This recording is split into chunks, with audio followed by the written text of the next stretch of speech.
Hello and welcome back to Off-Cam Celebs. For today's video, we will be talking about the 12 strict rules kids have to follow. Let's get started. Number 1. Who gets to rule? The royal children are at the mercy of the royal succession to the throne, which they may not agree with. Over the decades, this law is likely to have generated some sibling rivalry. After his father and grandfather, Prince George is currently third in line to the throne. His sister Charlotte is next, followed by Lewis. Prince Harry's son is sixth in line, followed by Lilibet Sienna. Prince Beatrice's daughter is also in line at number 11. Princess Eugenie's son August is number 13. Number 2. Traveling separately. The law that all royal families, including the children, must follow is that heirs cannot fly together, when air travel was more risky than it is now. The rule was enacted. Prince William and his eldest son, Prince George, are technically not allowed to fly together. For heirs beyond the age of 12, the law is considerably tougher. However, Kate and William got the regulation relaxed for their family because flying together as a family is considerably more convenient, particularly now that the children outnumber the adults. Number 3.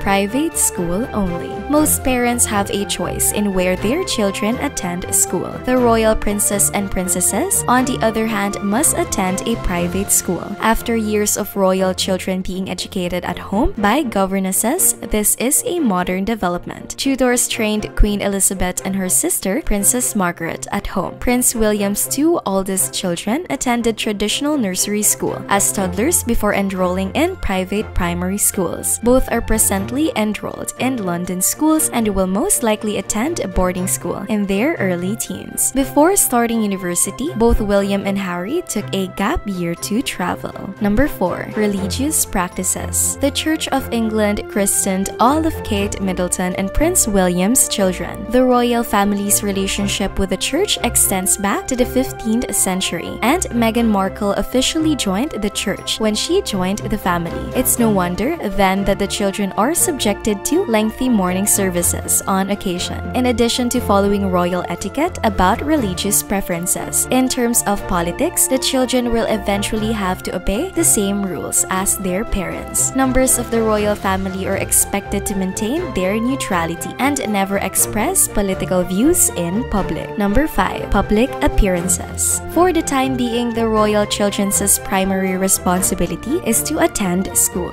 However, they, like their parents, are required to attend certain events, ceremonies, and public appearances. As a royal, it's all part of the job. Even with the paparazzi following them around, the kids have some privacy at occasions. The public is not permitted to request autographs or selfies, although a friendly handshake is normally permitted. Number 6. Dating rules. Prince Harry and Prince William's children are obviously too young to begin dating, but they will be ready to do so in the future. There will be some significant dating standards and rituals to follow when that day arrives. That is the price of dating a prince or princess, as well as the expense of marrying a member of the younger royal line. They are not free to propose to whoever they want. The Royal Marriages Act of 1772 governs royal marriages. Before marrying, royal descendants must seek the Queen's permission. Their wedding attire must also be approved. Number 7. Wardrobe restrictions. That is not an option for the royal children. Members of the royal family must follow to a strict dress code that prohibits them from dressing too casually, even when simply spending time with family or friends. Younger boys, such as Prince Louis, are only allowed to wear shorts as a sign of elegance and politeness. Long pants are designated for older boys and men in the royal life. They should also stick to neutral music and avoid anything overly loud. No tiaras for small Charlotte or Lilibet is another guideline that is perhaps a little easier to obey. Only married women in the royal family are permitted to wear the bejeweled headband jewelry, while Kate Middleton is well known for her love of fashion and brightly colored outfits. She manages to keep the strict dress requirement while still looking fashionable. We can't wait to watch how her children interpret royal fashion in their own unique ways. Number 8. They have to accept gifts, but can't keep them. The royal family receives gifts from their citizens when they attend events or make public appearances. Prince George have received 774 gifts in 2014. Whether it's a teddy bear, wear flowers or apparel, they are expected to graciously receive the gifts. It's possible that they won't be permitted to keep the gifts. They comply with security measures, and food and beverages must be inspected before consumption, and the children are unlikely to be permitted to keep whatever they've been given. Number 9. Studying multiple languages. Everyone in the family speaks multiple languages. This is useful while interacting with international officials and traveling to different nations. The Queen speaks French fluently, while Prince William speaks French, Welsh, and Swahili. George and Charlotte are now working with a tutor to improve their Spanish skills. And despite the fact that the children are likely to play a variety of instructive games, none of the family members are permitted to play one popular classic board game. Monopoly is prohibited in this royal family.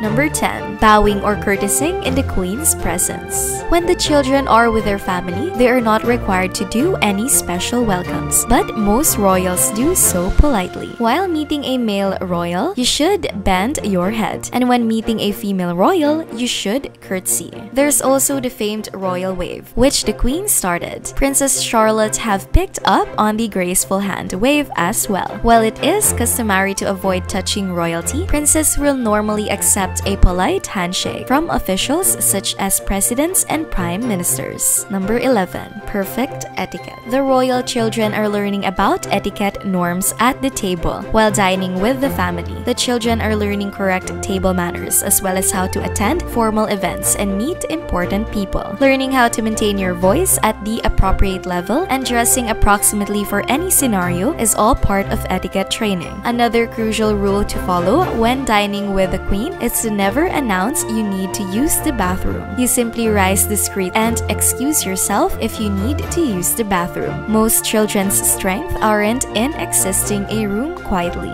Number 12. Where they can live. Most of the royal children will not travel far when they grow up and leave the nest. That is, unless they decide to relocate to California. The majority of members of the royal family live in one of the royal homes. The 775-room Buckingham Palace is the first stop. The family's Scottish property, Balmoral Castle, is used as a weekend hunting retreat, while some have taken up residence at Clarence House. Sandringham House serves as a country getaway. Forgemore House and Kensington Palace. Kate and William's children live the high life at Kensington Palace. Their residence, despite being classified as an apartment, has 4 stories and a large private garden. Which of these royal children do you think would choose to stay in the royal family if they had a choice? Please let me know by leaving a comment below, and if you enjoyed this video, please press the like button, turn on the notification bell, and subscribe to our channel for more videos like this. Thank you for stopping by to watch. See you in our next video.